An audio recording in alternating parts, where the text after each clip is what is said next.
À présent, nous allons passer au dimensionnement d'un radier général. Supposons que le rapport géotechnique préconise de réaliser un radier général avec une contrainte admissible à l'ELU de 0,12 mégapascal et une contrainte à l'ELS de 0,08 mégapascal. Donc, pour réaliser notre radier général, nous devons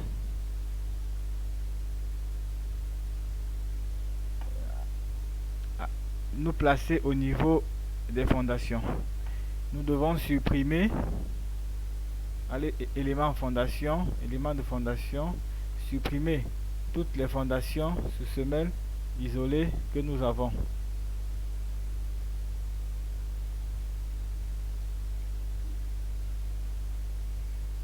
Pour modéliser notre radier, nous devons modéliser un contour autour de notre bâtiment et appliquer un plancher bas.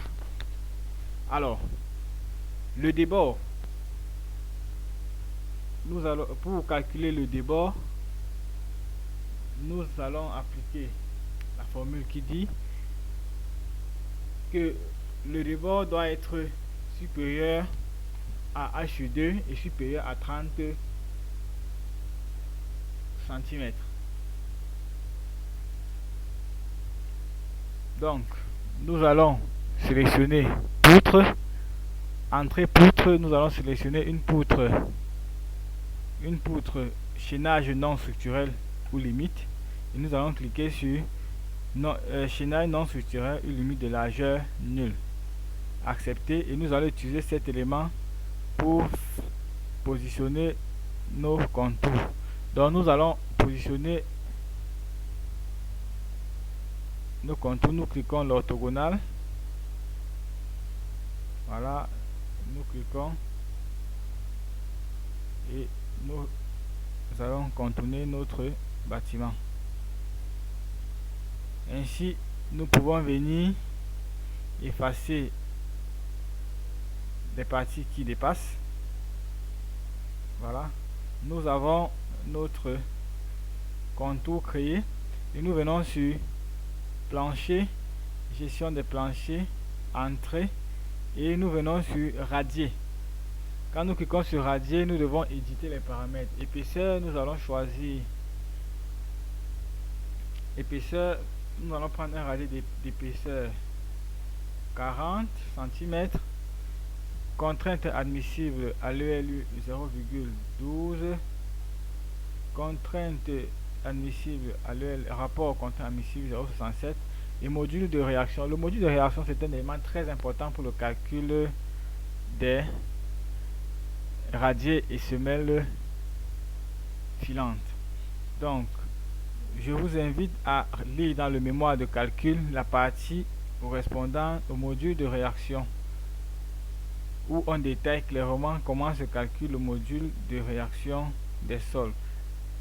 Nous pouvons déterminer cette valeur de façon expérimentale ou alors de façon empirique.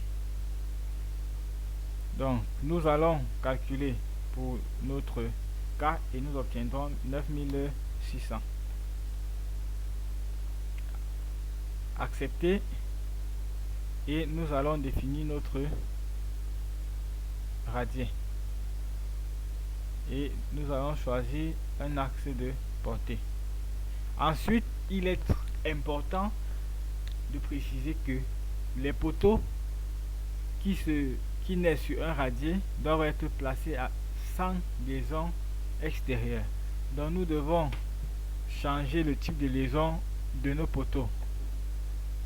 Voilà, les poteaux au noyau ont été introduits avec liaison extérieure à la structure et débutent sur une longueur ou une date intérieure. Ceci est incorrect car on interdit les déplacements verticaux de sa base et on ne calcule et on le calcule de manière adéquate, ni les pressions sur le terrain, ni les efforts des éléments de fondation. Pour pouvoir calculer, vous devez introduire les poteaux sans liaison extérieure. Donc, nous venons sur introduction poteau, poteau, éditer poteau, et nous mettons sans liaison extérieure.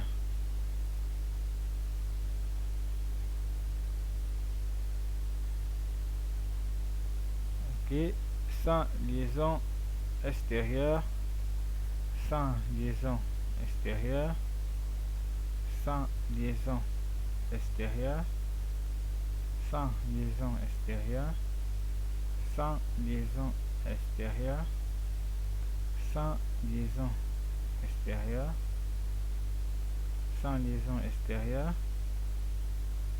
sans liaison extérieure, ainsi de suite.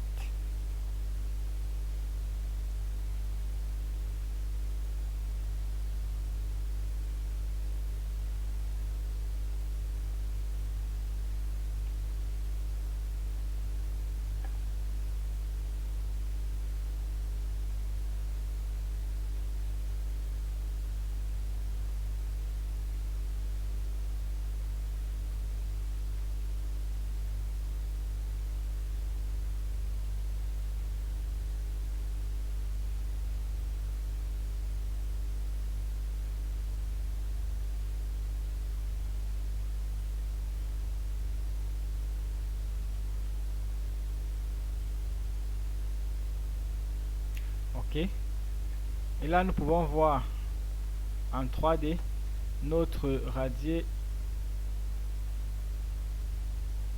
Voilà, nous cliquons sur ne pas voir le sol et nous verrons notre radier positionné.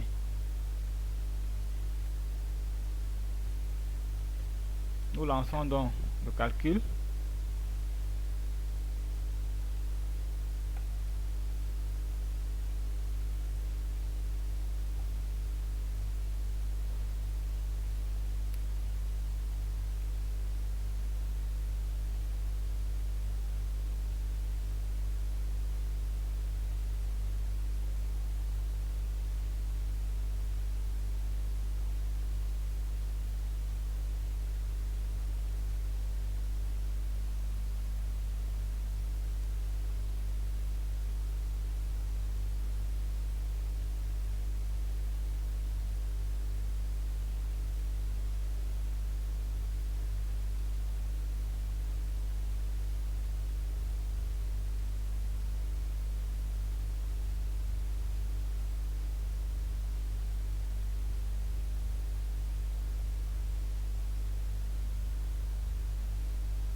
Ok, armature hors table de la zone de hors table dans la zone de la dalle. Ok, on va venir. Ok, nous allons venir dans l'onglet résultats et observer la dalle.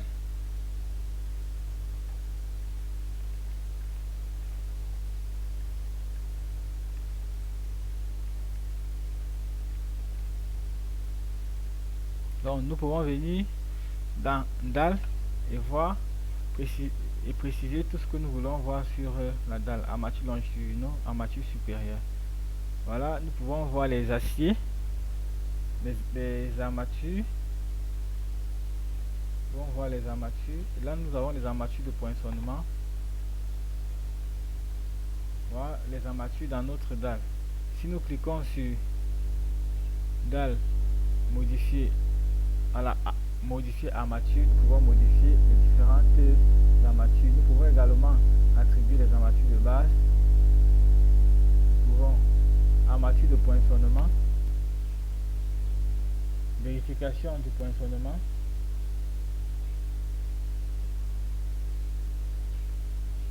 périmètre, le périmètre du contour focalisé, force localisée, poinçonnement, situation durable. Ici on nous dit que le poinçonnement n'est pas respecté. Dans le cas d'une charge localisée éloignée des bords de la dalle, on n'admet aucune armature de renfort tranchant les retiges si la condition est satisfaite. Les efforts sollicitant des calculs défavorables se produisent pour la combinaison. Ok, voilà, on précise que l'effort qu'il y a une vérification qui n'est pas validée, force localisée de poinçonnement. Donc ici le poinçonnement n'est pas validé, ici également. Donc nous pouvons cliquer sur vue et laisser uniquement les armatures de poinçonnement visibles. Vous voyez les armatures de poinçonnement, et nous pouvons donc éditer les armatures de poinçonnement. Éditer, cliquez et nous cliquons sur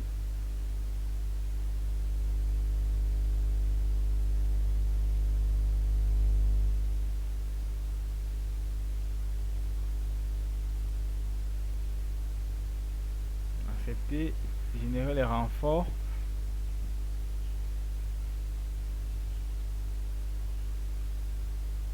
Nous pouvons générer des renforts.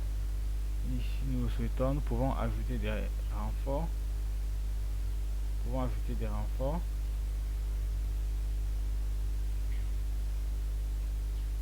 Donc déjà dans la table, dans option générale, armature,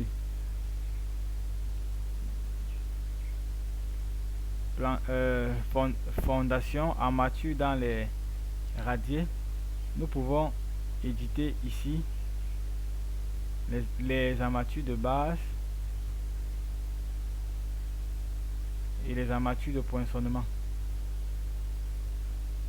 Nous pouvons décider les diamètres que nous devons utiliser dans les armatures de poinçonnement. Ok. Donc partout où nous voyons affiché rouge, ce sont les zones où le poinçonnement n'est pas respecté. Donc les renforts que nous avons mis ne sont pas suffisants. Les renforts ne sont pas suffisants.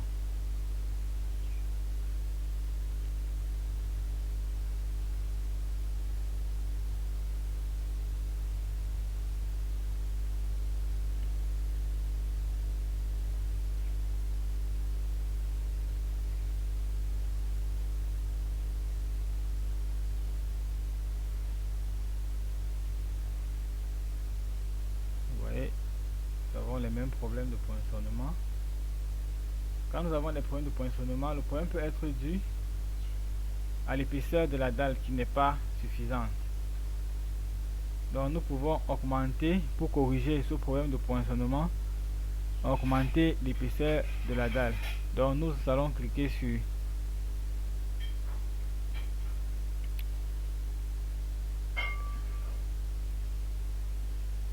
éditer fondation, non, tant pour moi, plancher, donner du plancher, épaisseur, voilà, passons à 50 cm, accepter, et nous allons calculer à nouveau nous allons calculer à nouveau notre dalle.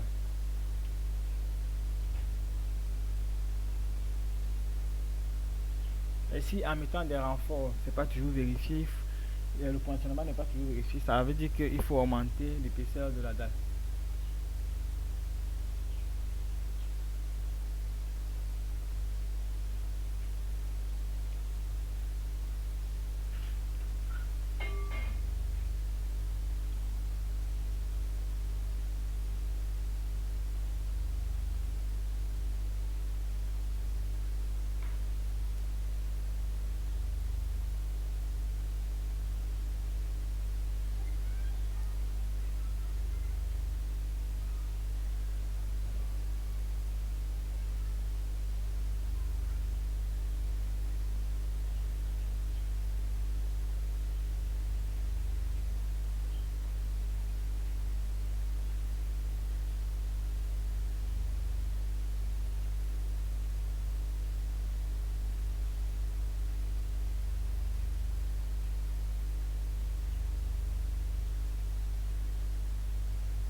Okay. Résultat.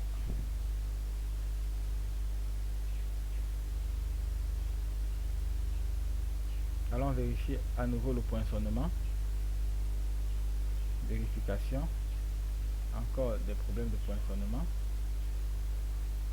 Mais déjà dans les autres endroits c'est ok. Nous allons à nouveau augmenter. Nous allons à nouveau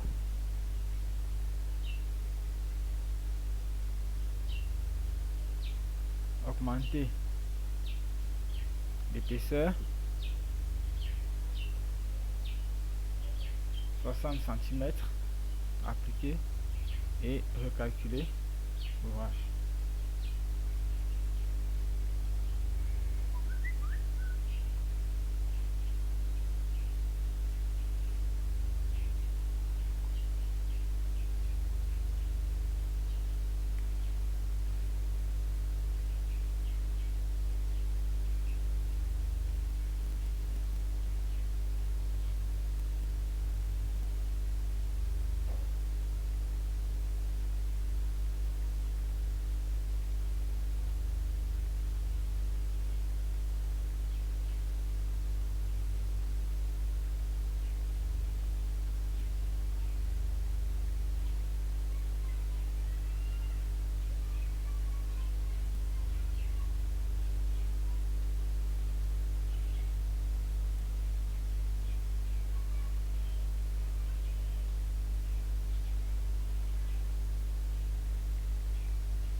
vérification. OK. À ce point, OK. Vous voyez que nous avons notre dalle vérifiée avec une épaisseur de 60 cm. Et nous pouvons donc voir nos aciers et nous pouvons éditer et nous pouvons imprimer nos plans.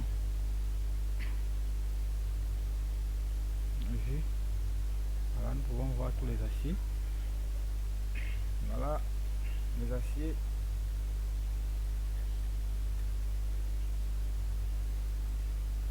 OK. Et nous pouvons imprimer notre plan de radier.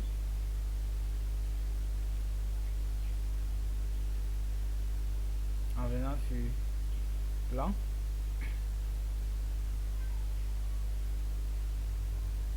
allons prendre plan de niveau. Plan de niveau, sélection de niveau, nous allons choisir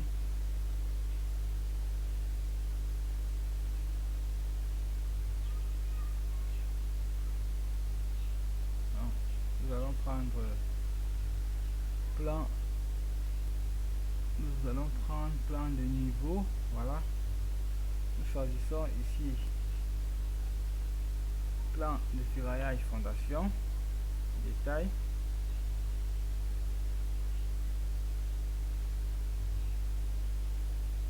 Nous allons prendre le coffrage.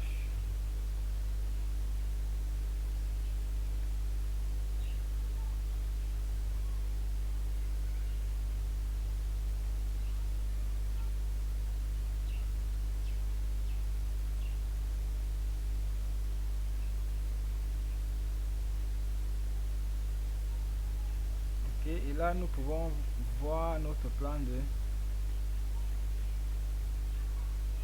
voir le plan de notre radier avec les différents détails. Nous pouvons voir le plan de notre radier. Voilà, plan de notre radier.